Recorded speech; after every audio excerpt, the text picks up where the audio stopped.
ওকে, মনে করেন এটা একটা রিয়েল সেশন হচ্ছে, হ্যাঁ?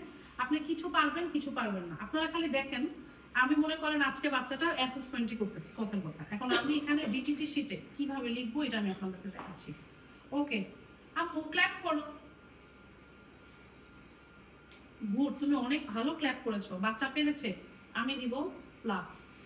ওকে, আপু স্টপ ফিট করো। ওকে, বাচ্চা পারে নাই, এই যে স্টপ ফিট।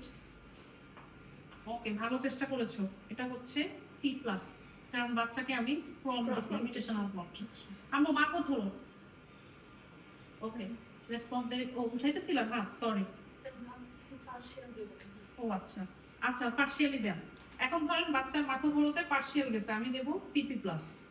ওকে, তারপর আমি বললাম রো রো রো ইয়োর, বাচ্চা পারে নাই, পি প্লাস। বুঝছেন? ফুল প্রম্পট পার্শিয়াল প্রম্পটের পিপি প্লাস।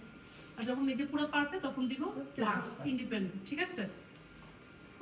বলতে যাচ্ছে যে মানে আপনি তো আপুকে করে দেখান নাই যে রো রো এটা বললেন, এটা তো হচ্ছে আপু বলছে যে উনি তো পারি নাই, পারলে বি প্লাস, না পারলে তুই পারলে প্লাস। ওকে, এখন আমি ধরেন এই বাচ্চাটার অ্যাসেসমেন্ট করলাম, প্যারেন্টসকে কি বলবো? ও শুধু ক্ল্যাপ দিতে পারেছে, অন্যগুলোয় হেল্প লেগেছে। এটা বলবো না যে ও না পারে না, এভাবে না, ওর হেল্প লেগেছে।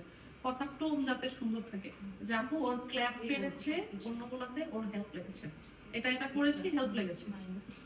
ওকে, মাইনাস কিন্তু না ভাই, পি প্লাস। ওকে ওকে, হ্যাঁ ক্লোজ করে দেন।